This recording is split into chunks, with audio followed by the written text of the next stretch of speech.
So it's the first yoga ladder we are going to see is where we climb each step one after the other. And I also want to give a comparison by showing you the express yoga ladder. So by Bhakti Yoga, Krishna says, you can achieve me faster. So let's look at how does this yoga ladder look like. This is called the extended yoga ladder. So we start with animal life. When I say animal life, if you don't have any spiritual inquiry, inquisitiveness, then we are living the life of an animal. It's very, what you can say, truth is bitter, but that's what Krishna says. So from animal life, we start cultivating some interest, some desire in understanding what is the purpose of a human life. That is called Karma Kanda, where Krishna says, you enjoy as much as you want, but regulate your enjoyment. Remember me. That is Karma Kanda. That is the easiest for most of us. The next step in the ladder, he says Sakama Karma Yoga. He says, have selfish desires. You work for fame, you work for wealth, you work for family, relations, no issues. But remember, do share a part of your gains with me. So make me a part of you. Sakama Karma Yoga.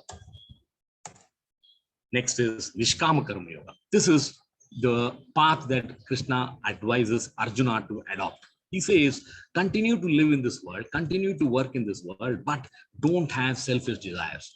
Do not always say I and me. If you are able to achieve that and continue to live in this world, you are following the path of Niskama Karma Yoga. Next path, Jnana Yoga. This is something which is most interesting to Arjuna because he says, I don't want to fight. I will retire to the forest, renounce action and meditate. I want to seek you through meditation. So Krishna gives him deep insight as to what is Jnana Yoga and why you need qualification for practice Jnana Yoga. Not all of us are qualified to get into Jnana Yoga. Next step, Ashtanga Yoga. This is a process where you have an 8-step process, which is not easy. Arjuna himself says that, oh, well, I am not able to think of myself getting into this. And what are those 8 steps? He says, Yama, that is abstinence, Niyama, observance of rules and regulations, Asana, you have to do yoga postures, Pranayama, you should control your breath, Pratyahara, withdrawal of the senses, Dharana, you should concentrate, you should meditate, Dhyana, meditation, and at last, Samadhi, absorption. In that stage, you can see Lord within your own heart as Paramatma. It's a long drawn process. Let us say the last step in the Ashtanga Yoga, after Ashtanga Yoga comes Bhakti Yoga. So this is the process for us towards self-realization. This is the normal process. If you read Gita, if you read Srimad Bhagavatam, if you listen to what Krishna is trying to say, Krishna says, I will also give you a shortcut. And all of us like shortcuts. And what is the shortcut process? Let's see. Animal life. That is common to both. He says, start cultivating a life of surrender. Surrender to whom? Surrender to the Lord. And be in the association of pure devotees. Now, this is a shortcut. You can cut short many of the steps that you see here if you get into this process. What is the third step? Sadhana Bhakti. And what is Sadhana Bhakti? We are all sadhakas. Today, we are here on a Sunday evening listening to Gita. Why? Because we want to learn the wisdom of Krishna. Krishna is telling us how to live in this world. So that's the starting. We are all inquisitive. We are curious to know how we should live in this world. That is Sadhana Bhakti. Next is Bhava Bhakti. If you continue purifying yourself through Sadhana Bhakti, then you get into the stage of Bhava Bhakti. It's quite deep. It's not easy for us to move from sadhana to bhava. It's like saying that I will qualify from pre-university to masters. It's not possible. You need to do your undergraduation. So, but sadhana bhakti is our undergraduation. If you excel in sadhana bhakti, then you are qualified to get into your masters. Similarly, if you do justice in sadhana bhakti, you are qualified for bhava bhakti. Because there you are now starting to look at Krishna. Whatever you do for him is not anymore a task. It's not a job. It's your part of your life. Now that's Bhava Bhakti. The next step is even clearer. Prema Bhakti, where we love Krishna. So what is the objective of our life? Whether you follow extended yoga ladder or you follow express elevator yoga ladder, it's the same. We must reduce our animal instincts of living, reduce our desire for sense pleasures, and slowly climb the yoga ladder to establish the connection with Krishna, to reach the stage of Prema Bhakti, where we live only for Krishna. That's the ultimate aim in the yoga ladder. So with this, let's look at the first two verses of Karma Yoga. So what is the connection between chapter 2 and chapter 3?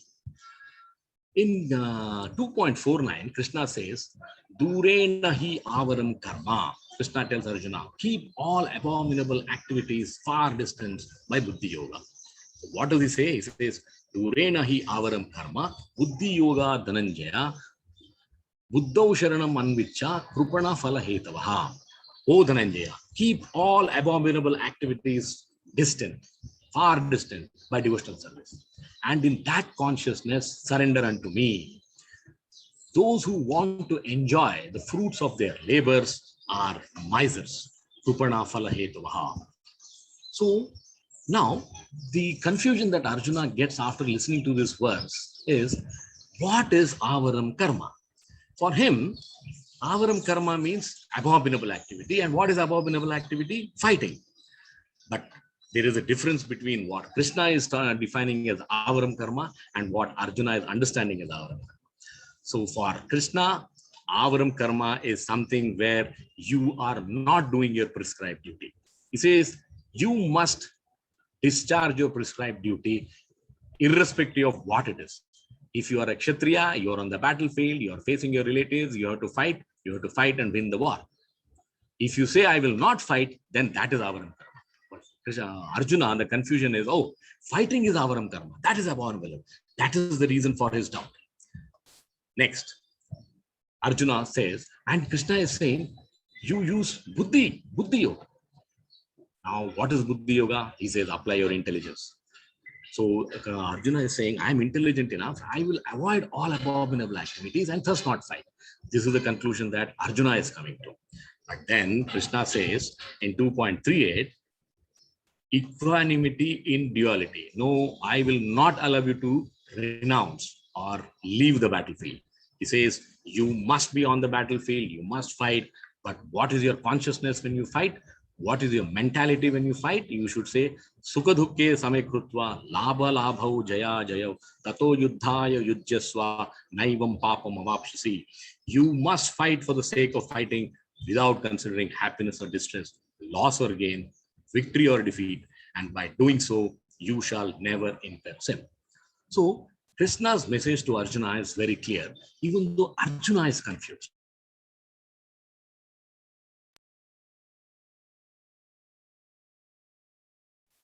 Arjuna is asking this question: should I follow Jnana Yoga, renounce work, or should I stand back on the battlefield and fight as you are telling me? Let's look at 1 second.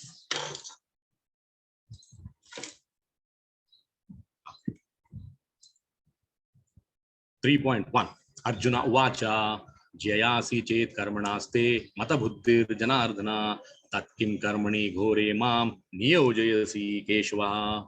What is the translation? Arjuna said, O Janardana, O Keshava, let me get the pointer. Why do you want to engage me in this ghastly warfare, Ghore Mam, if you think that intelligence is better than fruitive work? So this is a serious question from Arjuna to Krishna in the beginning of the chapter.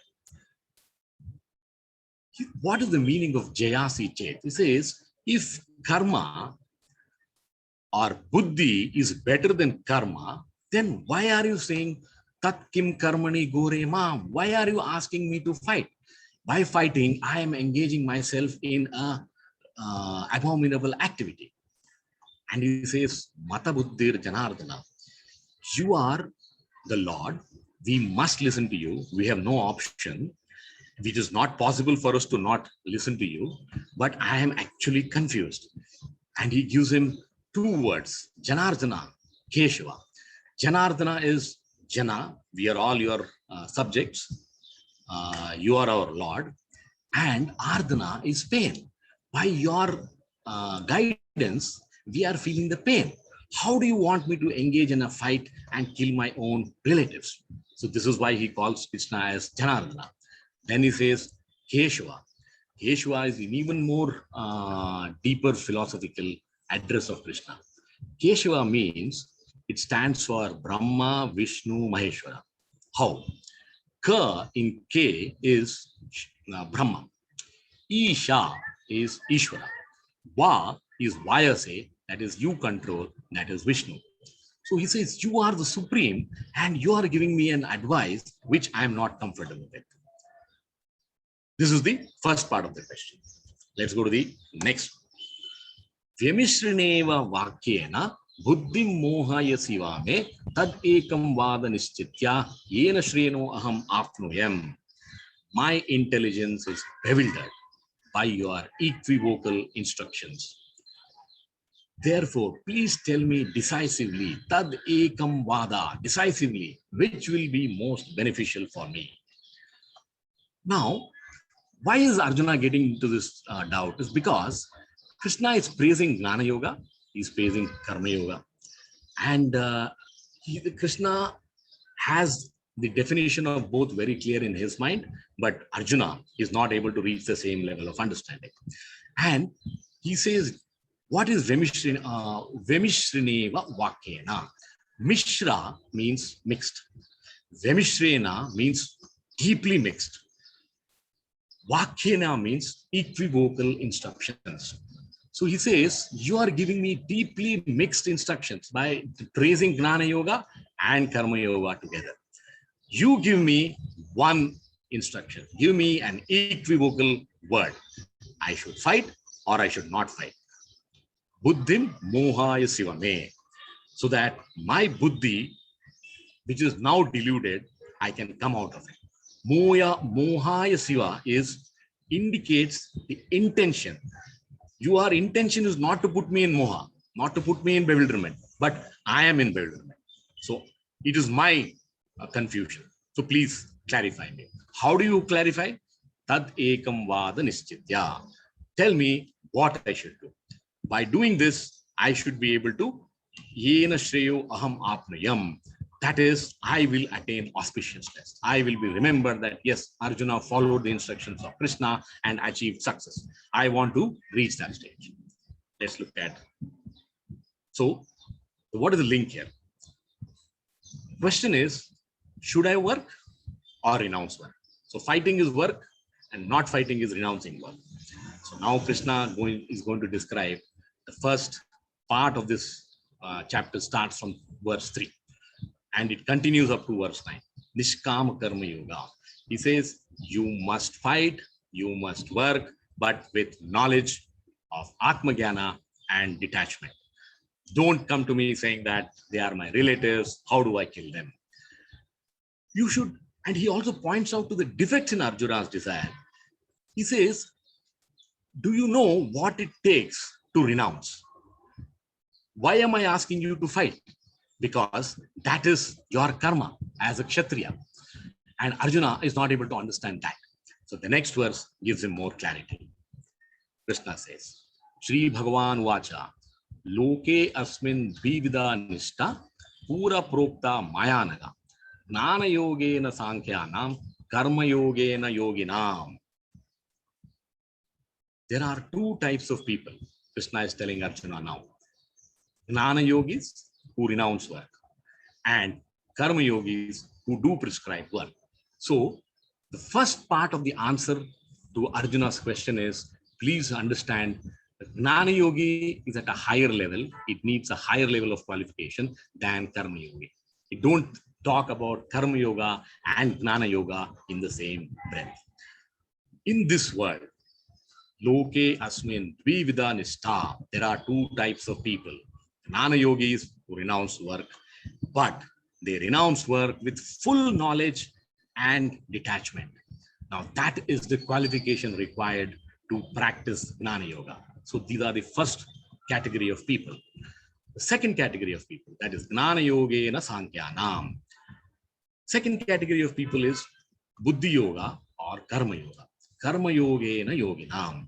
Now here, if you do Karma Yoga with detachment, what is the detachment that Krishna asked Krishna to Arjuna to adopt? He says, come out of this moha that they are my relatives, they are my grandfather, they are my teacher. He says, detach yourself. You are a Kshatriya, you have a purpose. You have to protect, you have to uphold dharma, you must fight. And when you adopt this detached Karma Yoga, you will slowly mature towards Bhakti Yoga. So you start doing your work with detachment, then you progress in the yoga ladder towards Bhakti Yoga. That is what we saw in the last slide. So ultimately, mature Karma Yoga and Jnana Yoga will be the same. In fact, in 5.5, Krishna says this openly. It's not that we are trying to interpret what Krishna is answering to Arjuna. He says, Yat Sankhya prapyate sthanam tad yogair api gamyate ekam sankhyam cha yogam cha ya pashyati sa pashyati. What is the translation? One who knows that the position reached by means of analytical study, that is Sankhya, can also be attained by devotional service, and who therefore sees analytical study and devotional service to be on the same level, sees things as they are. Pura Prokta Mayanaga. I have already spoken about this earlier. That's what Krishna is saying, because he has talked about this in the second chapter. What does it take for you to choose between Jnana and Karma? Krishna says it's your consciousness. Do you have adequate level of detachment? If yes, go to Jnana Yogena Sankhyana. If you do not have adequate level of detachment, then please follow Karma Yoga. Do Karma Yoga sincerely and mature to Jnana Yoga. Now, if you were to understand this, Srila Prabhupada very clearly gives a nice, interesting concept description in the verse. He says, how do we understand religion and philosophy? Most of us know a little bit of religion because it is there in the family. It runs in our blood. We pray to God, we perform austerities. We have Ganpati Puja at home, Satyanarayana Puja at home, Dasara, Diwali, whatnot. So we are quite good at following religion. Now, do we really know what is religion and what is philosophy? If you read the verse, he gives a very nice, easy way to understand. He says religion is rituals. You do a lot of things to pray to the God. You chant, you do Mangalarati, you offer bhog, prasad. All this is action. All this is equal to Karma Yoga. So what we are all indulging in, what we are all engaged in, what we are all discharging today is Karma Yoga, because we are following the religion. But do we know what is the philosophy? How many of us know why we should chant, why we should pray, why we should do austerities? Do we know the philosophy? Most of us, we don't know. And what is the easiest way of understanding what philosophy is? Philosophy tells you why we are doing something, why we should chant, why we should pray, why we should offer prasad, what is yajna. All this comes to you only through philosophy. And what is philosophy? Philosophy correlates approximately to Jnana Yoga. So the answer from Krishna to Arjuna helps us understand the essence of religion and philosophy. Let's look at the link here. So what is the consciousness that Krishna is talking about? If you are looking at qualification, he says, one with an impure heart should perform prescribed activities. All of us have desires. All of us have wants. We want to do this. We want to earn this. We want to achieve that. He says, it is not wrong. You are born and you have those desires, so be it. But if you work through sadhana bhakti, purify the heart, then you will qualify yourself to go to Jnana Yoga. This is the essence of the next 13 verses. Now, since we are talking about Sankhya and Buddhi and Karma Yoga, these 3 or 4 points will help you understand them very, very simplistically. What is Sankhya Yoga? Remember that it is indirect path. It's not easy. What is Buddhi Yoga, Karma Yoga? Direct path. We are all familiar. We are all doing it. Sankhya Yoga, second point. It depends on personal effort. You have to really study deep to get into understanding what is Sankhya Yoga. Here, it is you leave it to Krishna's mercy. You pray to him and you are on the path. In Sankhya Yoga, you are unsure of success. In Buddhi Yoga, you are sure of success because it is Krishna who is behind you.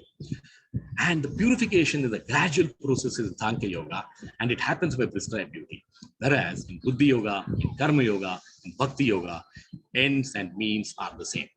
So one message to highlight is Buddhi Yoga and Karma Yoga mean one and the same, even though they are 2 different terms. So we should, and both of them lead towards Bhakti Yoga. So that should be the clarity we have. Let's move to the next verse. 3.4. Na karmanam anarambhan naishkarmyam purusho asmate nacha sanyasanad eva siddhim samadhi gacchati. So these are the verses where up to 3.9 Krishna is saying, Arjuna, Niskama Karma Yoga is better for you than Jnana Yoga because you still have to go through the process of purification. Here he says, now he's giving you inputs to highlight to Arjuna why renunciation is being discouraged. For renunciation, for Jnana Yoga, there are steps that you need to achieve. You can go to that by doing your karma. That's the essence. What's the translation? He says, not by merely abstaining from work can one achieve freedom from reaction, nor by renunciation alone can one attain perfection. What a wonderful verse. He says, you see, na karmanam, na cha sannyasa. So both are starting with na. So if you think, oh, when I do activity, karmanam, I get entangled in life. That's what Arjuna is thinking. If I fight, I will get into all the sinful reaction, loss of enjoyment, etc., etc. So I will give up activity. And he says, I will renounce. I will go to the forest and I will pray to him. And he says, I will formalize it by taking sannyasa. Now, Krishna is saying, na karmanam anarambhan. Arambhan is beginning. Anarambhan is does not begin. He says, not by not doing karma, you will not achieve naishkarmyam purusho asnute, freedom from reaction. So it is saying, if I don't study, can you pass the exam? You cannot pass the exam. So not studying is not an option. You must study. So not doing action is not an option. You must do your action. By doing action, by studying, will I pass the exam? That is the results. That is not in your hands. So he's saying, by fighting, shall I win the war? That is not in your hands. Nacha sannyasanad eva. If you think by renouncing, by going to the forest, by meditating, I will get siddhim, samadhi adhigacchati, you do not achieve perfection. So the essence is, not by work, not by stopping work, will you stop getting reaction. Not by doing sannyasa, not by doing renunciation, without adequate preparation, you will not get reaction. You will not get perfection. So both are to be done at the right way. Let's look at the next. Nahi kaschit kshanam api jatutistati akarma krut karyate hi avasa karma sarva prakriti jair gunai. Says inaction is unnatural. So Arjuna is very casually saying, I'll stop the fighting and I'll go back to the forest and meditate. So Krishna is further reinforcing. He says to stop working is unnatural. Let's see the verse. Translation. Everyone is forced to act helplessly. Read this carefully. Everyone is forced to act helplessly according to the qualities he has acquired from the modes of material nature. Therefore, no one can refrain from doing something, not even for a moment. Arjuna is talking about renouncing the battlefield and running away. Krishna is saying you can't do that at all. You cannot be inactive even for a minute. Nahi kaschit kshanam api. Even for a minute, you cannot be without doing action. Jatu tistati akarma kart. No one can be situated by doing akarma. Here, what is the context of this akarma? In the past, we had read about akarma being the highest level of karma, where you don't incur any reactions. But here, akarma is to stop doing work. So he says, by stopping work, even you cannot stop work even for a minute. Why? Karyate hi avasa karma, because you are forced to act by sarva prakriti jaya, by the three modes of material nature. So the soul is always active. What does a child do when it is born? Does it come out silently? The moment it reaches this world, it starts crying. So that is the nature of the soul. Soul is in perpetual activity. You cannot stop action even for a minute. So imagine if someone is going to renounce activity and adopt sannyasa, what level of maturity one should be at. Let's look at the next. But Arjuna is asking this question. He says, we sometimes see sannyasis who do not engage any of their senses and sometimes even speak philosophy. What about them? Now, this is a very important verse because many a times we see a lot of scandals happening in religious, spiritual institutions. Why are they happening? Because people are trying to adopt sannyas without adequate preparation, without adequate purification. This is what Krishna is saying. He says, karmendriyani samyamya ya aste manasasmaran indriyartan vimudhatma mityacharasa uchyate. He is a pretender. So if you are not fully qualified, if you are not fully purified, then at best you are only a pretender. Let's look at the translation.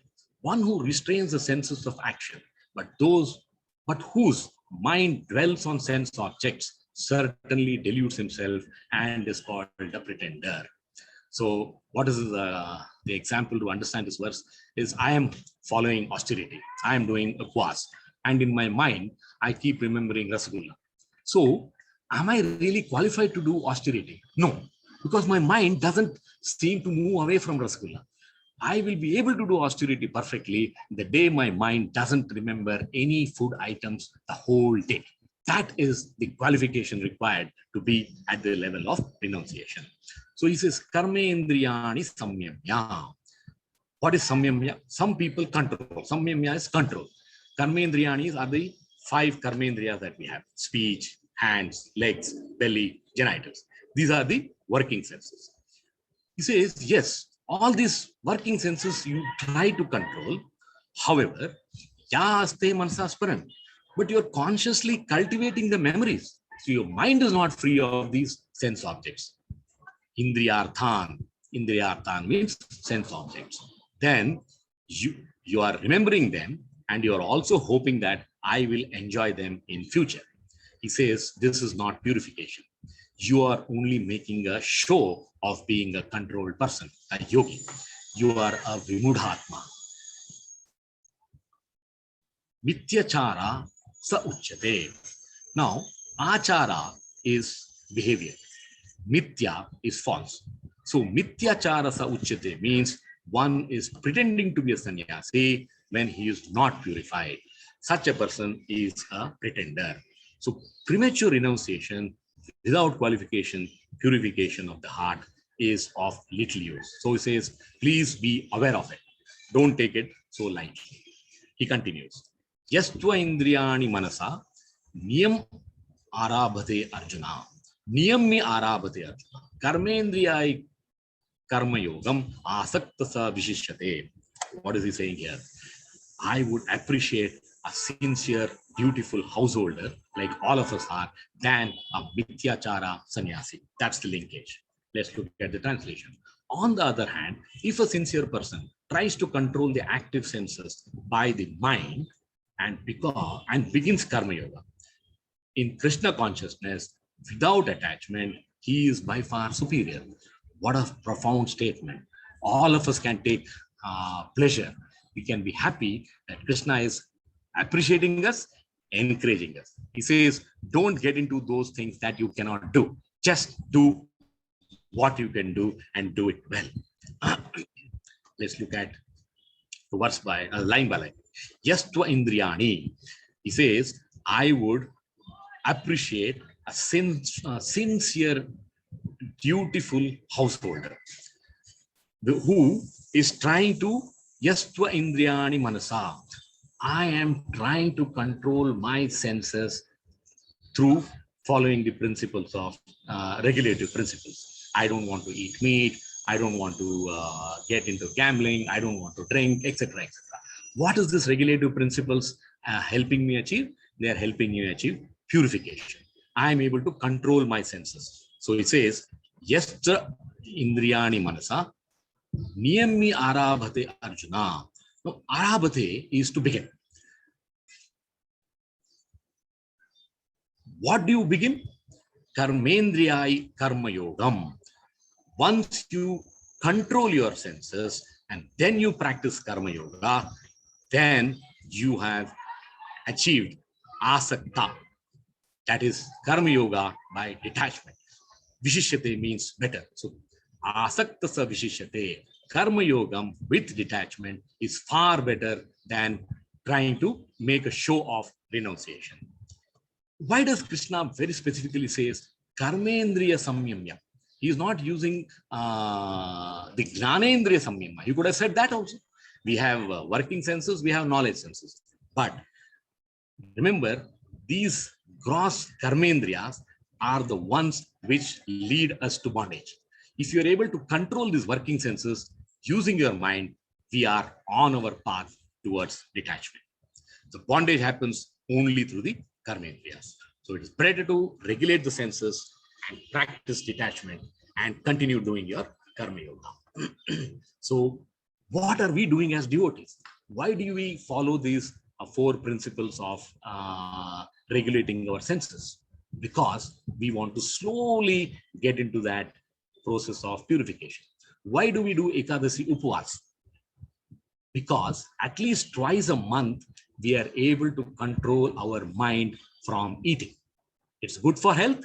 At the same time, it is helping us purify, getting us into that mode of detachment. Let's look at the next verse.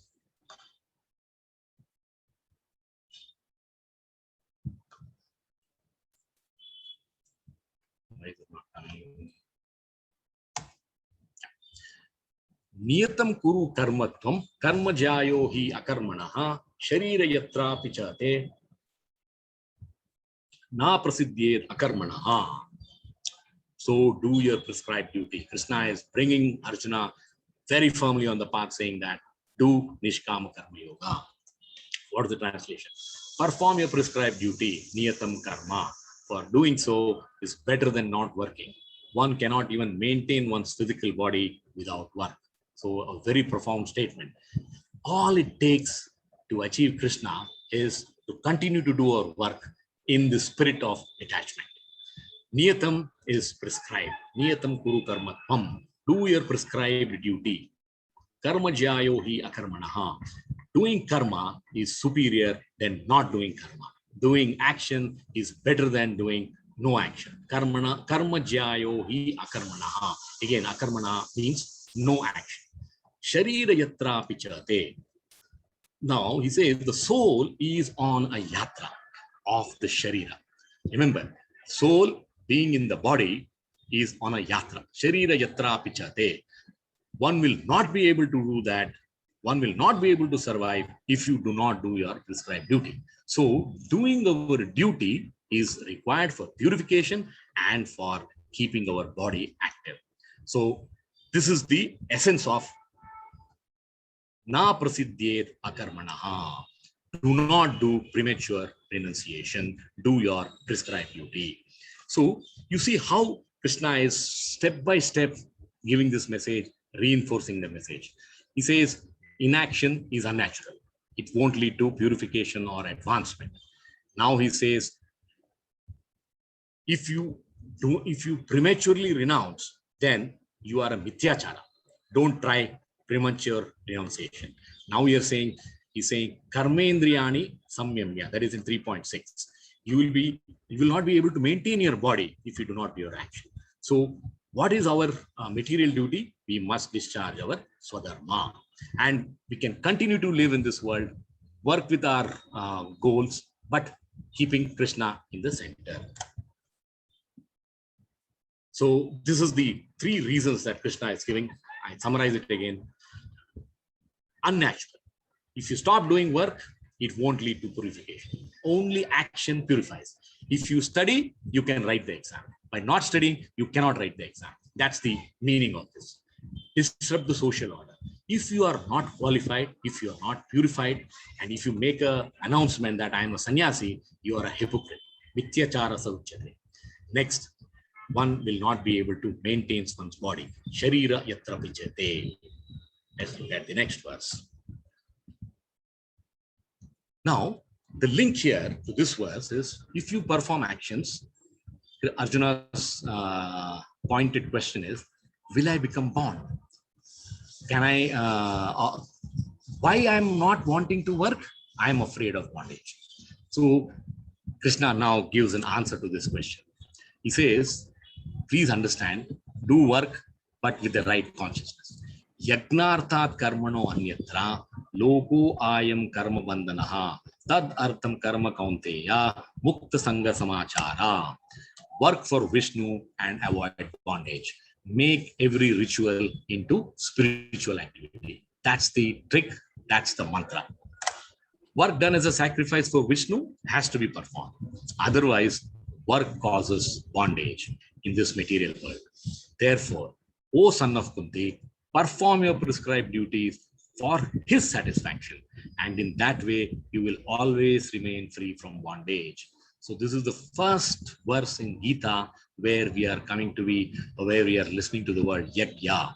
And remember, this is one of the most important concepts, principles of life, if you have to live in this cosmic manifestation. Now, and we will hear more and more about this yajna in this chapter in the coming verses. Yagnartat karmano, do the work, do your work for the purpose of yajna. That is, do your prescribed duty as a sacrifice for Vishnu. In Vedas, it is said, yajno vai Vishnu. So, yajna is not always where you sit in front of a yajna kunda and perform, your fire sacrifice. That is the one method of yajna. Krishna is now saying your prescribed duty, if you are, let us say, you offer it to the Lord, you work as an offering to the Lord, then that is also yajna. That is a very, very profound learning for all of us. It's not that we need to be qualified, we need to every day perform a fire sacrifice for pleasing the Lord. Not at all. You can please him by doing a prescribed duty. It is also said, Varnashrama charavata purusena parapuman Vishnur aradhyate. Your work is for the satisfaction of Vishnu. That's the power of this verse. So, yajna, the sacrifice, we will see this, it's a cycle of sacrifice. What does it do? It takes us from bondage in material consciousness to liberation in spiritual consciousness. And what does it take us to get there? Don't get your consciousness absorbed, caught only in worldly things. There is a limit to which we should do that. What is required, please do that. But after that, try and offer your work to the loving Lord. Then that becomes your sacrifice. He says, if you do any other work, anyatra, for any other purpose, if you do work, loko ayam karma bandhana, that becomes you are bound by that work. And what is the artha? What is the goal of your prescribed duty? Yagnartha. If you just change your objective, change your focus from saying, I will do this for myself, to say that I will do this for the pleasure of the Lord, just adding Lord to everything that you do, it becomes yajna. Mukta Sangha Samachara. What will you attain by doing this? You will always stay free from bondage. You will not get bound. Now, the question we should ask ourselves, is it so difficult? I don't think so. Krishna is not asking us to do something which is out of this world. It is within our lives, within our lifestyles, within our practice, within our duties. He says, bring me into the center. Do everything in the spirit of sacrifice, remembering the Lord. Let's go to the next verse. So now we are moving to the second section. We said, Krishna says, if Niskama Karma Yoga is good for you because you are not qualified for Jnana Yoga. The second section of this chapter says, if you are not qualified for Karma Yoga, then practice Karma Kanda, which you saw in the Yoga ladder is one step lower than Niskama Karma Yoga. What if a person is overly attached to material life and cannot perform Niskama Karma Yoga? Krishna has a solution for every problem. He tells Arjuna, if you are not free from desire, so difficult for all of us, for the results of action, then you should still perform actions with desire. I will still accept you if you perform Karma Kanda, rather than giving up actions completely. Please don't say, I will not fight. As long as you fight with a desire, I am still fine with that. Let's look at it. Sahayagya prayasustva purovacha prajapati anena prasavishuddham isa vo astva istakamadok. We are now getting into learning a real, a profound knowledge. This is guhyatam. This is hidden. Unless and until you open Gita, unless and until you go through verse by verse, unless and until you cover Karma Yoga, you will not really understand this cosmic creation, cosmic manifestation. The whole thing runs by the process of sacrifice. What is the meaning of this? Translation. In the beginning of creation, that is when this universe was created, the Lord of all creatures sent forth generations of men and demigods, along with sacrifices for Vishnu, and blessed them by saying, be thou happy by this yajna, by sacrifice, because its performance will bestow upon you everything desirable for living happily and achieving liberation. So the both go together. You can live happily and you can still achieve Krishna. You can still achieve liberation. How do we do that? Sahayagya, Vityagya, Prajasustva. All the living beings must perform sacrifice to the Lord, must perform your prescribed duty to the Lord. And I have told this to you, Puro Vacha, in the past. Prajapati he. Who is Prajapati? And how do, this is what Puro Vacha Prajapati. This is what the Lord has told us. How? Anena, by this sacrifice. Anena is by this sacrifice. Prasavishuddham. You will become more and more prosperous. How? Ishavostva istakamadak. He says, this yajna is the, will bless you with more and more. Whatever you need to live in this world happily will come to you as a blessing from this yajna. Istakamaduk. What a powerful word. Whatever you desire, it will provide. This is the essence of this work. It's like, now, how do we understand this? When a parent gets a child, how do we plan? So the child is taken care of. Similarly, when we are born in this world, the Lord is our parent. He says, I take care of you through the process of yajna. You offer me yajna, you sacrifice for me, and I will take care of you. That's the essence of this. And this is the process of cosmic cooperation. And who are the players involved? You have demigods, you have living beings, all the jivas, and there is a cooperation between devatas, the Lord Vishnu, Krishna, and the human beings. Now, another example to highlight to you how the Lord plays this role. What he's saying, is it really true? Can we see this in our lives? All of us can see it. We have to just understand. That's the essence of knowing philosophy. When a child is born, the mother gets milk. It's not true of us as living beings. It is true of the entire universe. You may be a bird, you may be an insect, you may be a fly, you may be a fish, whatever you are. The day the baby is born, the mother gets milk. How does it come?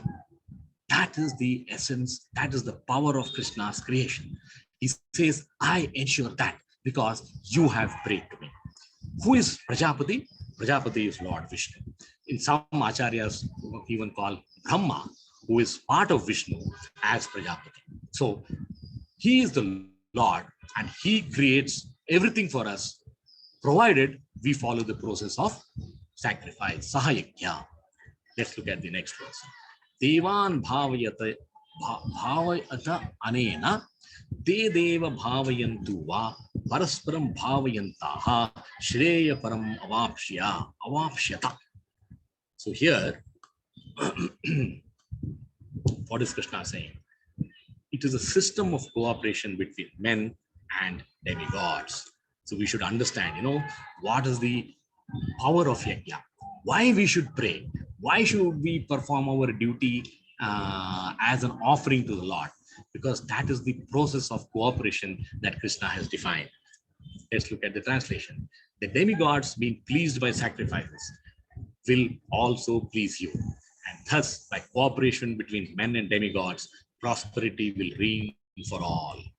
Now he's using the word demigods, and he will mention demigods many times going forward.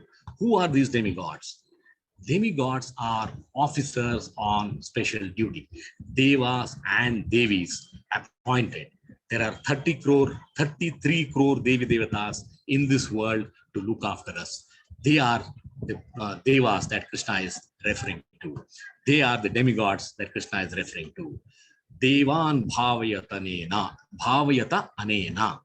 So if you offer a sacrifice to devas, the devas, deva bhavayantu va, they will satisfy you by the system of cosmic cooperation. Parasparam bhavayantaha, it's a process of mutual cooperation. And what will achieve if you do this? Shreya param avapshyata. You will be prosperous, there will be auspiciousness, and there will be prosperity across the world. How? By the simple process of following sacrifice. Whatever you receive, offer it as a sacrifice to the Lord. Remember him. So remembering him is sacrifice. Praying to him is sacrifice. Doing our prescribed duty, keeping him in the center, is sacrifice. So don't think yajna is something complex. It is every day that we do, we should do it for the Lord. That is yajna. In a simplistic understanding, Srila Prabhupada says in the verse, yajna can be understood as paying tax to the government. So what does the government do? It takes our tax money and provides everything. Similarly, when we offer ourselves to the Lord, our prayers to the Lord, our desires to the Lord, he takes care of us completely. So that's the tax. Yajna is nothing but the tax. Let's look at the next verse.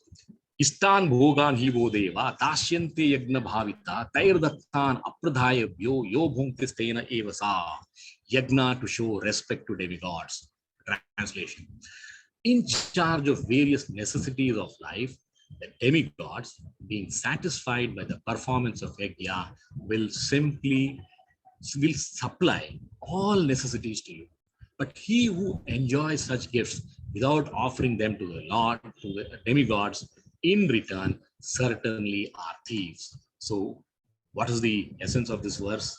Istan bhogan hi vo deva. We should give the devatas who are in charge of fulfilling all our necessities sacrifice, yajna, dasyante. Tairdattan apradhayabhyo. What is tairdattan? What do we offer in sacrifice to the demigods? We have been blessed by all eatables, grains, fruits, vegetables, milk, sugar, air, water, heat, light. You are offering this back to the demigods as sacrifice. It's not that we are creating anything special. Before we eat, we offer it to the Lord and eat. You offer bhoga, you consume prasad. That is the process of sacrifice. If you don't do that, then Krishna is saying, Yo bhunkte stena evasa, you are considered as a thief. Don't hesitate from performing this 5 pancha yajnas. And these are so simple. If I read, you will, when I explain, you will be amazed to understand. What are the 5 Panchamaha Yajnas through which we can offer to the Lord? We can remember the Lord. Brahma Yajna. What is Brahma Yajna? Study of Vedic scriptures. What are we doing today? We are studying Gita. What are we offering to Krishna? Our time by remembering him. This is Yajna. Pitru Yajna. In this Pitru Paksha, we offer food to all our ancestors. That's the way of remembering the Lord. Deva Yajna, offering oblations to the demigods. Now, this is the process of fire sacrifice. When we have a Yajna Kunda, we offer all the havis into the Yajna Kunda. That is performing a ritual. Bhuta Yajna, offering blessings to all created beings. So, when somebody offers salutations to us, we are elders, we bless them. Now, that is Bhuta Yajna. What did we do? We are elders, we are passing on our blessings to the youngster. That is Bhuta Yajna. Nri Yajna, showing hospitality to any guest that comes home. So, Atiti Devo Bhava. So, we feed the guest, we look after him well. That is Yajna. We are remembering the Lord. That is Nri Yajna. Because we are treating the guest, Atiti Devo Bhava. We are making him the Lord. Please understand that devatas are not dependent on our sacrifice. It's not that if we don't sacrifice, the devas will not continue to look after us. That's not the essence. The essence is you are showing respect to them. It's like a guest who comes home. Will he be unhappy if we don't feed him? Not at all. He would have had his food and come home. He will meet us and go back. But if you offer him a cup of tea, if you offer him a cup of juice, he will feel good. That is, you are showing respect to your guest. Let's look at the next verse. Yagna sistasina santo, muchyante sarva kilvisai, bhunjate te agam papa, ye pachanti atmakananat. Eating food offered in sacrifice, prasad, purifies devotees. We have been talking about this, and now there is a specific verse in Gita which shows what is the importance of eating prasad. The devotees of the Lord are released from all kinds of sins because they eat food which is offered first for sacrifice. Others who prepare food for personal sense enjoyment verily eat only sin. Just imagine, a ritual of eating becomes spiritual by just offering it to the Lord. Yajna sista sinasinto. What is yajna sista? It means remnants. Asina means to eat. Accept. Santo, devotees. Who are devotees? They are always in love with the God. In Brahmacharya Samhita it says, Premanjana Churita, Bhakti Vilochanena, Santa Sadaiva, Rudayeshu Vilokayanti. The Santas are always in love with the Lord. Muchyante Sarvakil Visai. Muchyante means liberated. They will be freed from all the sins by eating remnants of yajna. Can you have another simpler process than this? We cook, we offer it to the Lord, and we eat. As simple as that. Now, there are many people who don't even want to follow this. He says, Bhunjate te agam papa. Agam means sin. Papa. Who are the sinners? Ye pachanti atmakaranat. Those who cook the food only for their sense satisfaction. I will make the best biryani, but I will not offer it as bhog to the Lord. Then he says, we are only eating sin. Prabhupada says in the verse nicely, he says, prasad is like taking vaccine. Is there any harm? No harm. So we must try and first is, we are all aware today. We should internalize this knowledge and try and start practicing this from tomorrow. Whenever we are at home, whenever we cook something, it is our fundamental duty that we must offer it as bhog to the Lord and consume it as prasad. Now, these are the two most important, why 2, 3, next 14, 15, 16 verses of Karma Yoga chapter.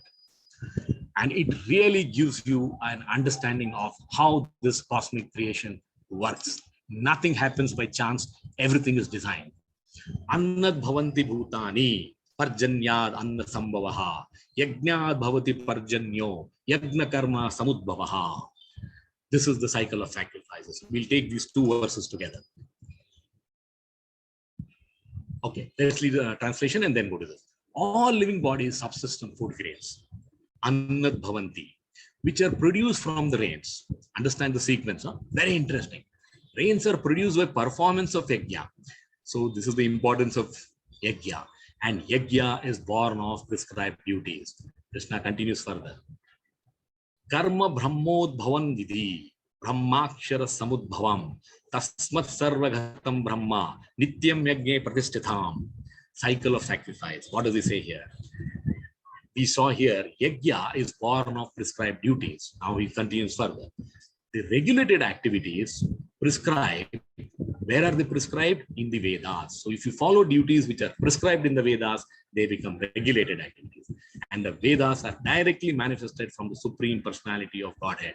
Consequently, the all-pervading transcendence is eternally situated in acts of sacrifice. How important is sacrifice is reinforced, re-emphasized here. Now, Annad Bhavanti Bhutani. What is the meaning of this line? All living entities survive on grains. Is it true? Of course it is true. Now, the question for the curious is, where does grain come from? When I say grains, it means all the food items. Whatever we need for subsistence, where does it come from? Krishna is saying, Parjanyad Anna Sambhavaha. Very interesting. The grains come from the rains. It is so profound. If there is no rain, there is no grain. Yagnad Bhavati Parjanyo. Where does the rains come from? This is even more enlightening. He says the rains come from Yajna. Yagnad Bhavati Parjanyo. Yajna Karma Samudbhavaha. The Yajna is born from karma. Very, very strong statement. So, if we do our karma yoga, the yajna is automatically performed. It will take care of our material as well as spiritual needs. Where does karma come from? Where does prescribed duty come from? Karma Brahmod Bhavan Vidhi. It is prescribed in the Vedas. So please do karma as per the Vedas. Don't do vikarma, which is not as per Vedas. Karma is prescribed in the Vedas. We have to seek scriptural wisdom. If we do not know, refer, read, seek the association of Guru, Sadhu, Shastra. So Brahma refers to Vedas. Brahma Akshara Samudbhavam. Akshara. Akshara is the Supreme Lord who is infallible and who never deteriorates. He is always present for us. Where does the Vedas come from? The Vedas come from Akshara. Tasmat Sarvagatam Brahma. So the Vedas are coming from Brahma. Where is Brahma present? We ask, where is the Lord? He says, Nityam Yajne Pratishtatam. I am there in every yajna of yours, every sacrifice of yours, every thought of remembering the Lord, Brahma is present. So we can access the Lord, we can see the truth through the performance of yajna. That is the essence of this.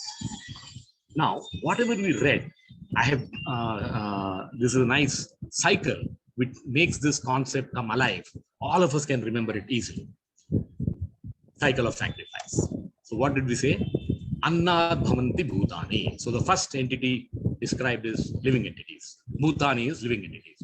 What are we dependent upon? We are dependent on food grains for survival. Anna. Where does the grains come from? Raining clouds. Parjanya. Parjanya in Sanskrit means rains. Where does the Parjanya comes from? Sacrifice. Then just imagine what is the importance of sacrifice. Where does the sacrifice come from? Sacrifice comes from our own karma. Why we should do good karma? Because we should be completing the cycle of sacrifice. Where does this karma come from? It is prescribed. It is in the Vedas. Do as per what the Vedas say. Where does the Vedas come from? Vedas come from the Supreme Lord. Now, I have taken you in this. Actually, I should have started from clockwise, but I've taken you in this way to show you how we are all part of the cosmic creation. And I then complete this. So we are part of the Supreme Lord. This is the cycle of sacrifice. Does it stop here? No. We will see in the next one. Life is sinful without sacrifice. Like Krishna says, life is sinful if you eat food which is cooked only for your tongue pleasure. Similarly, if you do not remember the Lord, then you are living a sinful life. Now, where does the demigods come? We do a lot of sacrifice for the demigods.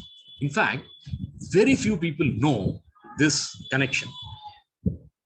Demigods. Who are the demigods? all the devatas that we pray to. It could be Durga, it could be Ganpati, it could be Satyanarayana, it could be Chamundi, it could be Vaishnu Devi. You name them. There are 33 crore devas and devis.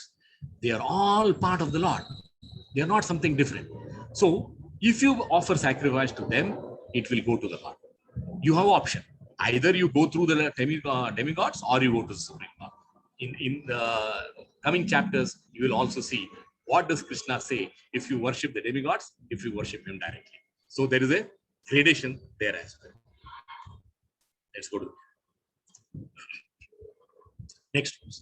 Evam pravartitam chakram na anuvartayatiha ya aghayor indriyaramo mogam partha jivati. My dear Arjuna, one who does not follow in human life, underlying the word, the cycle of sacrifice, thus established by the Vedas, certainly leads a life full of sin. Living only for the satisfaction of the senses, such a person lives in vain. Pleasure, if it is your only purpose of life, then the life is purposeless.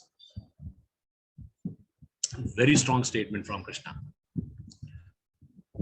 In 4.31, that is in the 4th chapter, 31st verse, there is an even more profound definition of yajna. Krishna says, Nayam loko asti ayagnasya kuto anya kuru sattama. O best of the Kuru dynasty, without sacrifice, without yajna, one can never live happily on this planet or in this life. What then of text? You can understand the essence and the power of yajna. All of us have this desire to be eternally happy. But do we really know what it takes to be eternally happy? The roadmap is there. The plan is there. All that we need to do is read, understand, execute. Simple. That is the essence of reading Gita. Now, what does he say? Evam pravartitam chakram. That is, the chakram, the cycle of sacrifice, is established by the Vedas. Anuvartayati means you should follow, you should adopt. Now he's saying na anuvartayati ha. That is, if you don't follow the cycle of sacrifice, then you are only reaping sin. That person, agayur, means sin.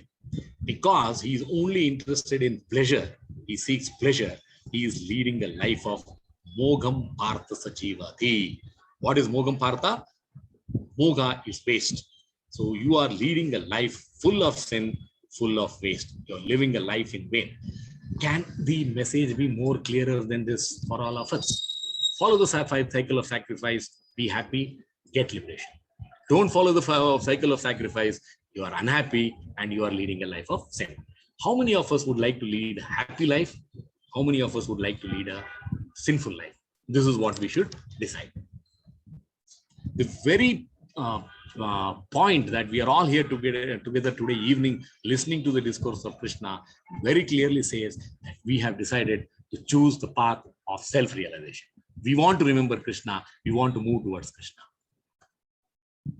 Next verse. Yastva atma ratireva syad atma truptascha manavaha atmani evacha santustas tasya karyam na vidyate. He says, we will take these two verses together. Self-realized person has no duty. Now he's slowly taking you on the path of how you can get towards this self-realization. What should you do? And you see here, Atmaratir, Atmatruptas, Atmani Santustas. Powerful words. Na eva tasya krutenartho, na kruteneha kaschanaha, na chasya sarva bhuteshu kaschid artha vyapasrayaha. What is the translation? It says, but for one who takes pleasure in the self, Atmarati, who is satisfied in the self, Atmatrupta, fully satiated in himself alone, Atma Santusta, there are no obligations to do any prescribed actions. So if Arjuna wants to follow the advice of Krishna to be a sannyasi, to renounce work, then he has to achieve this. What are those things? You should have no taste for material pleasures. You should have no purpose or gain in performing such actions. No reason for not performing such work. So you should be very clear why I want to be in a state of inactivity. No need to depend on any other living being or demigods. He says you can even come out of the process of offering oblations to the demigods because you are directly praying to me. Yastva atmaratir evasya. Atmaratir. Ratir means attraction, attachment. Atmaratir. So if you are inwardly attracted, if you are inwardly attached, atmatruptascha, then you are satisfied internally. So this is a chain reaction. If you are inwardly attached, inwardly attracted, you are inwardly satisfied.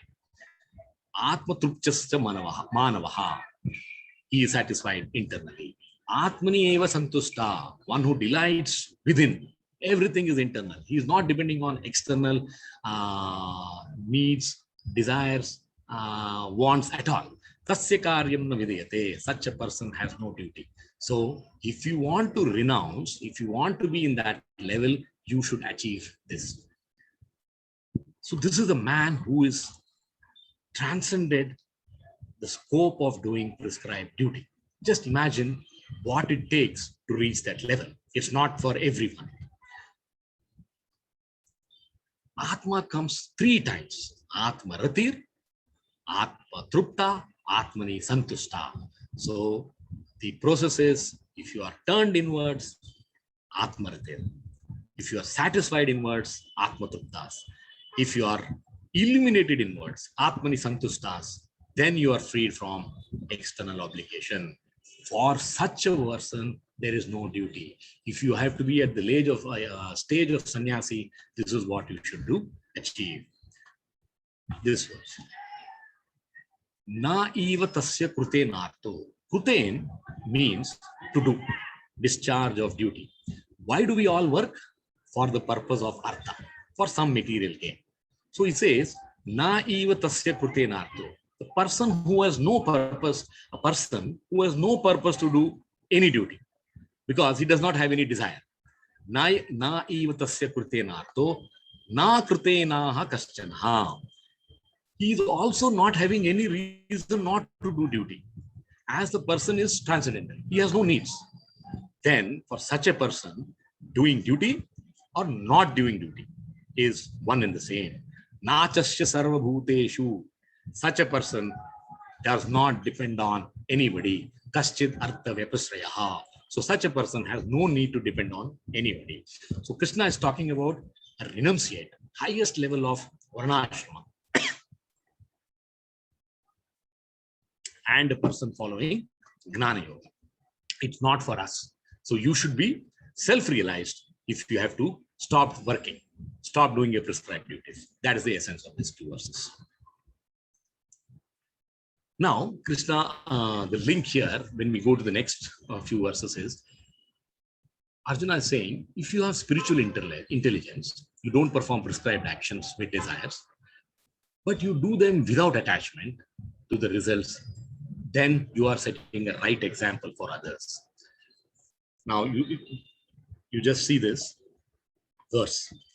Tasmad asakta satatam karyam karma samachara asakto hi acharan karma param apnoti purushaha. Obligatory work with detachment. Translation.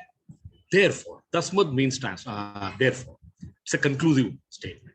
Without being attached to the fruits of activities, one should act as a matter of duty, for by working without attachment, one attains the supreme.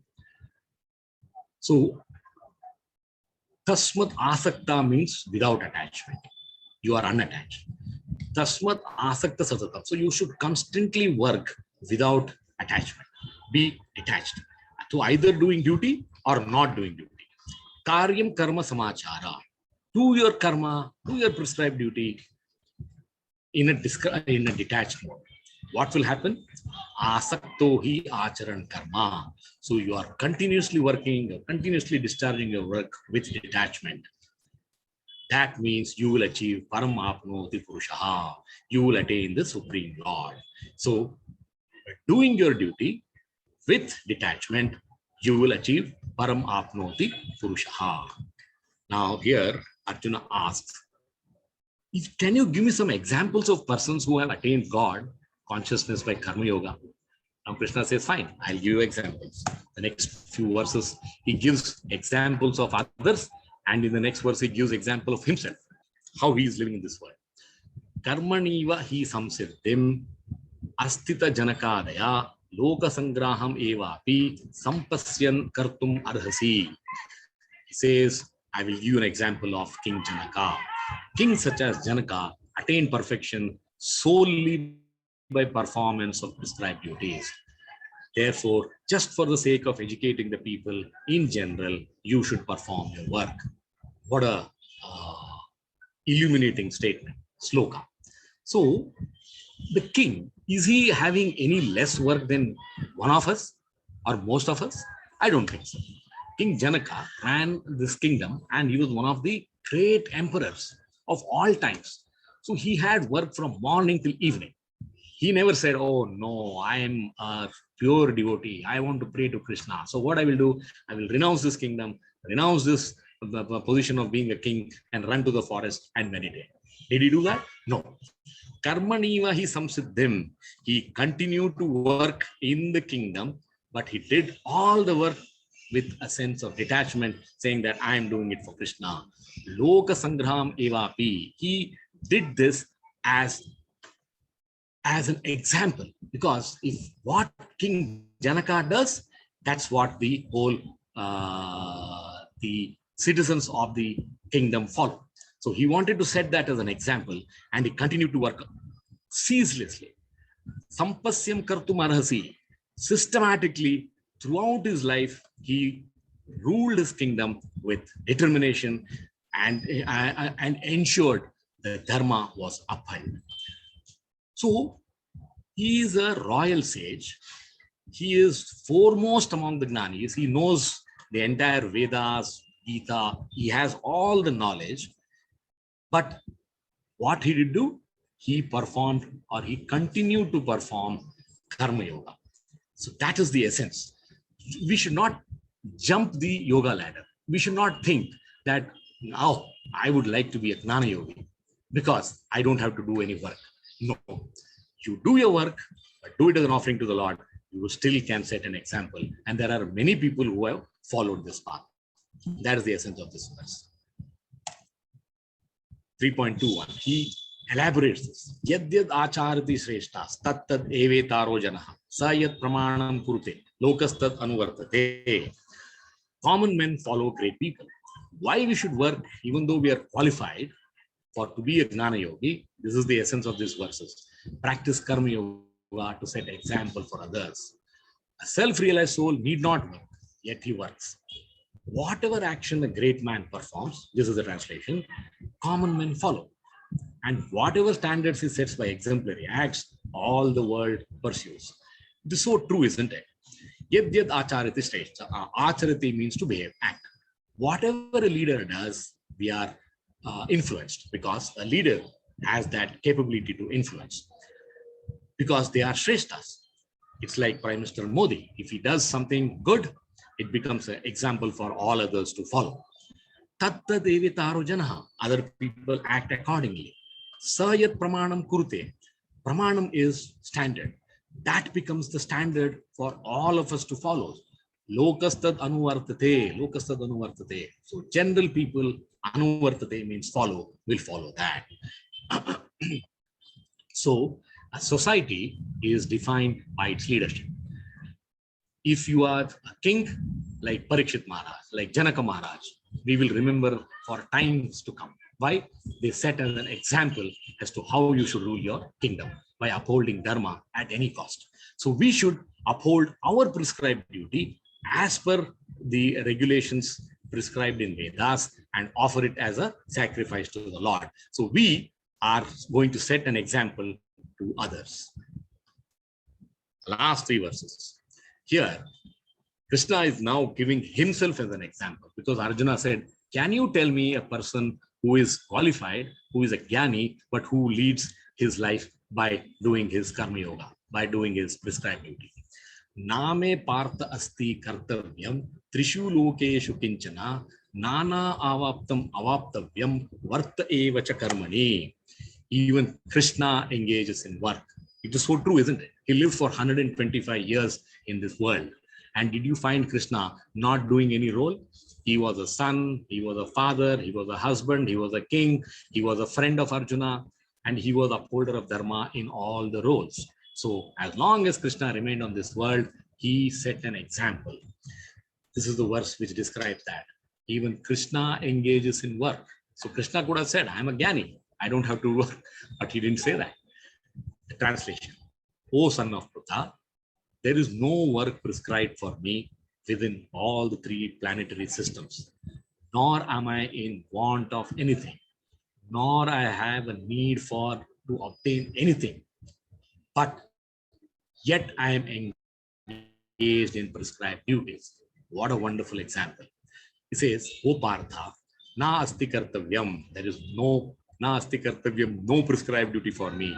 Trishu lokeshu kinchana, I cross the three words, forget about this word. Na avaptam avaptavyam, nor I have any needs, nor I have any requirements, nor I have any desires to fulfill, nor I have to take away something, nor I have to earn some pious credits. I have no desires at all. But even then, what do? Varta eva cha karmani. I am engaged in my duty. So the point is, Krishna has no need to work, but he's still doing his duty. Next verse. Yadihi aham. All the three verses are completely related to Krishna, giving his personal examples. Yadihi aham na varteyam jatu karmani atandrita mama vartamano vartante manushya partha sarvasa. What is the translation? For if I ever fail to engage in carefully performing prescribed duties, O Partha, certainly all men would follow my path. Very easy to understand, isn't it?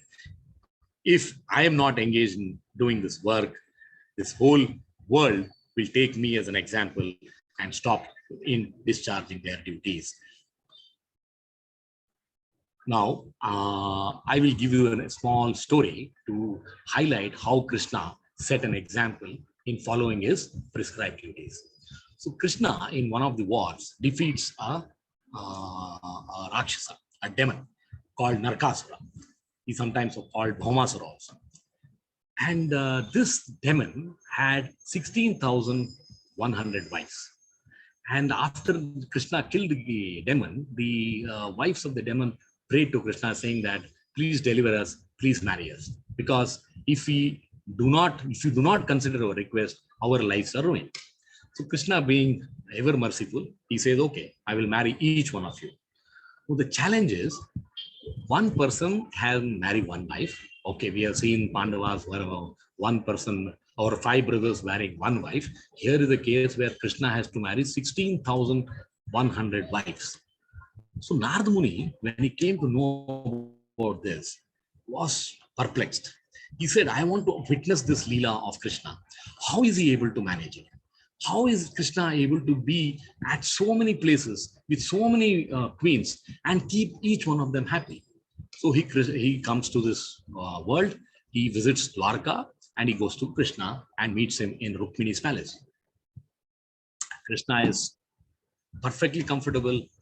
He welcomes Narada. He treats him as Atiti Devo Bhava. Narada is very happy. He says, now let me quickly go to the next palace so that Krishna doesn't have time for coming from Rukmini's palace to the other queen's palace. He goes there. He finds that Krishna is equally at ease and doing completely different activity. He gets to observe Krishna in different palaces doing different works. In one, he's offering morning prayers. In some, he's performing yajna. In other palace, he's feeding the brahmanas. He's chanting the Gayatri mantra. In another palace, he's found practicing with a sword, shield. In other palace, he was found working with the horses, etc., etc. Narada, after seeing all this, asks Krishna, how you are able to do this? Krishna explains to him saying that this is my internal potency. I am available to each of my queen as independent Krishna at the same time, because I am the Lord. I own space and I own time. This is the essence of Krishna. Then Narada is a pure devotee. He need not have to be, he had no need to be convinced. But he says, this is one of the powerful leelas that I have witnessed to really understand the power of the Lord. The wives did not have a clue that Krishna is one, but each of them are able to see. Oh, okay, let me put it other way. They did not know that Krishna has split himself or created himself in 16,000 avatars to see that each one of the queen is happy.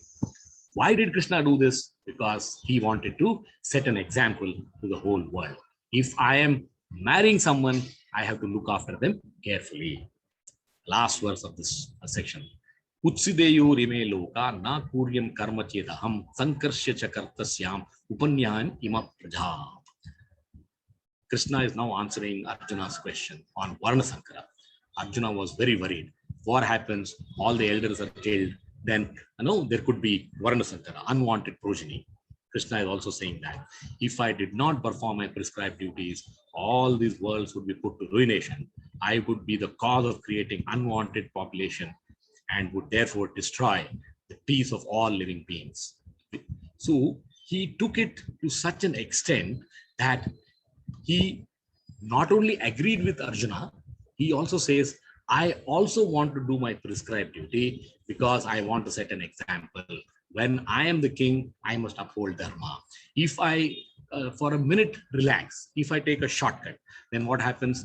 The people with demoniac tendencies will take over. The women and children need protection. They will have no protection. Then unwanted progeny can happen and the whole peace of mind of this entire kingdom can be lost. So I want to set an example by following my prescribed duties. So with this, we come to the end of the 24 verses. A quick glance at the summary. What did we learn? We started the chapter with two questions of Arjuna. Should I do action, that is fight, or I retire to the forest and renounce all activity? Which is better? So Krishna says there are two types of people. Jnana yogis who renounce work, but they need to have the right consciousness. They have to have the right qualification. They have to have the right purification. They have to have the right knowledge. They have to have the right detachment. Only then you can renounce work. It is not for all. Karma yogis, you can achieve me, you can achieve the Lord by doing your prescribed work. Renunciation is difficult. That's the message which is coming forth clearly. Prescribed attachment, action with detachment, that is Niskama Karma Yoga, is better. Arjuna, please follow that. One should go from Karma Kanda to Karma Yoga. This chapter, like chapter 2 was Gita, the synonym for this chapter is tree. What does that tree? T-R-E-E. T means tyaga, renunciation. Give up the mentality of enjoyment. And he also says premature tyaga is discouraged. R, rungs on the yoga ladder. We have seen the yoga ladder. Progressively higher levels of realization. E and E, I will take it in the next class because we are not covered that.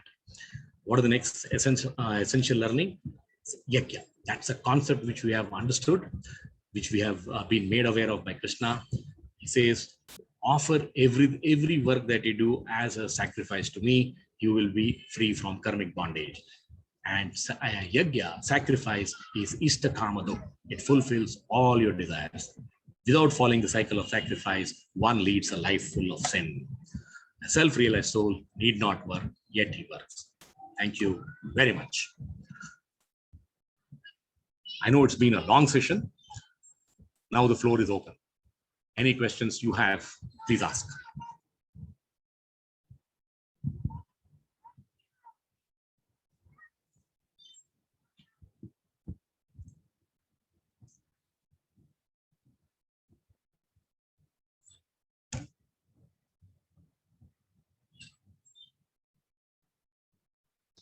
No questions? Either you understood everything or you not understood anything.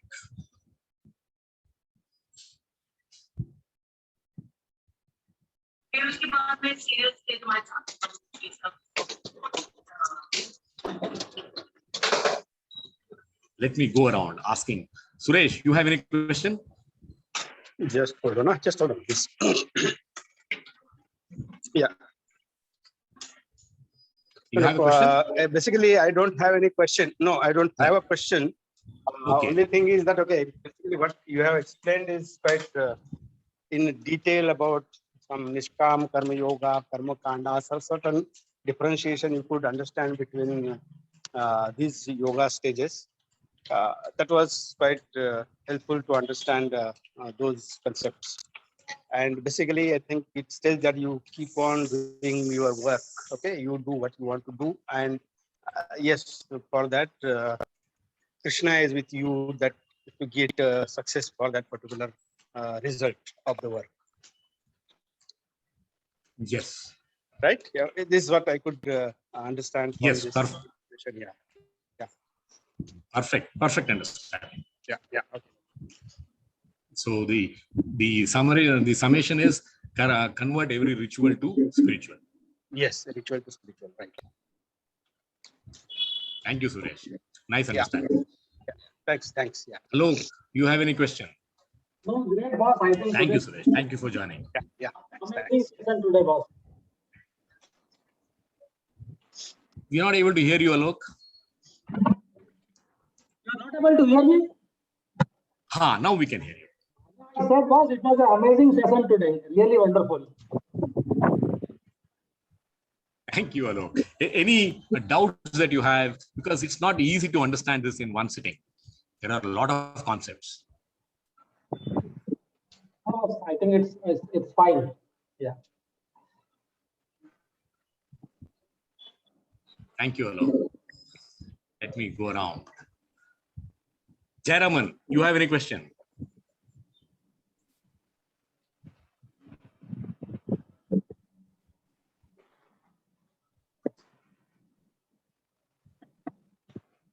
No, Jaraman also no question.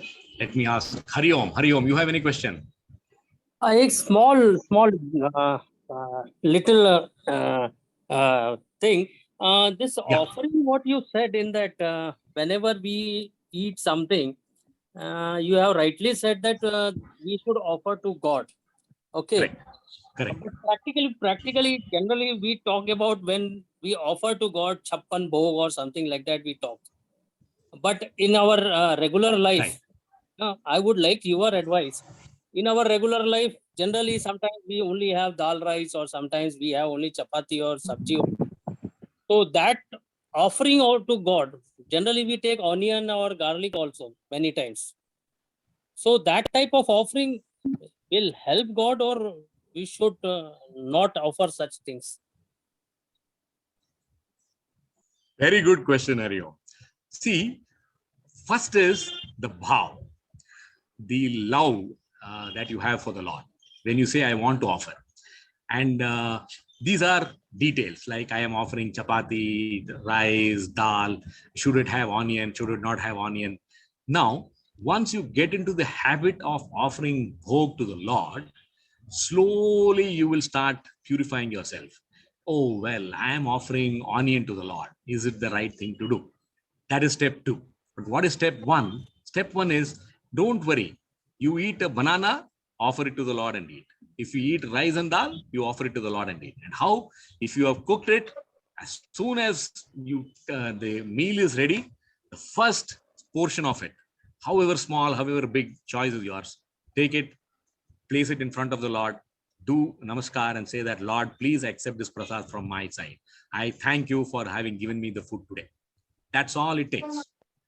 He is bhavagrahi. He looks at your feeling for him, your love for him. What you're offering is incidental. Okay. But Gita very clearly says that we must offer everything that we eat to the Lord, and only then we are free from sins. And he has not said in that verse 3.13, Yagna Sistas in a Santo, that please offer only chappan bhog to me. If you cannot offer chappan bhog, don't give me bhog. He has not said that. So why should we unnecessarily add this qualification? So at home, when Sneha cooks, she offers whatever we cook. Okay. We have salad, we give Lord the salad. Right. Good.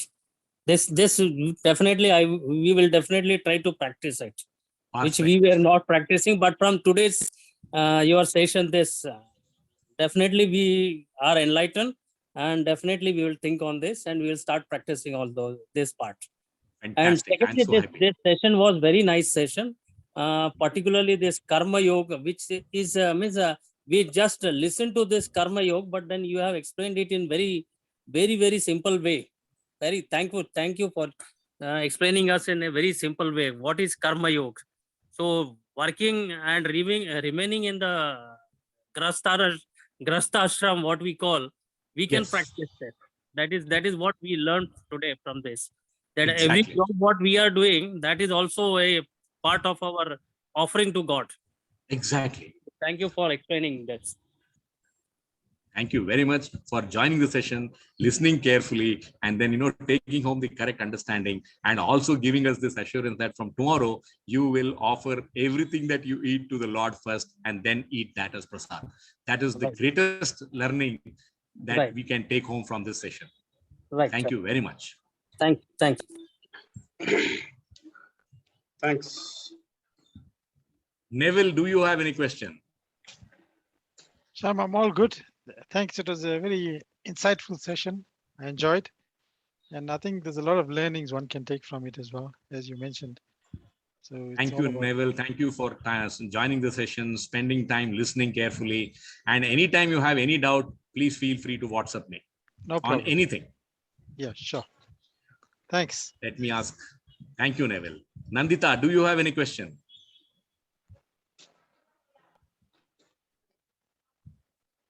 Nandita and Rekha. Rekha, do you have any question? No, it was a very informative session. Thank you. No questions at the moment. Thank you, Rekha. Thank you for spending your valuable time to listening to this session. Thank you for joining. No, it's a pleasure. Thank you, Rekha. Thank you. Thank Nandita, you have any questions? She's on mute. So I'll ask Alok again. Alok, any other questions? Any other doubts? If there is no question or doubts, then let's close the session. I'm conscious that we have overtaken our time.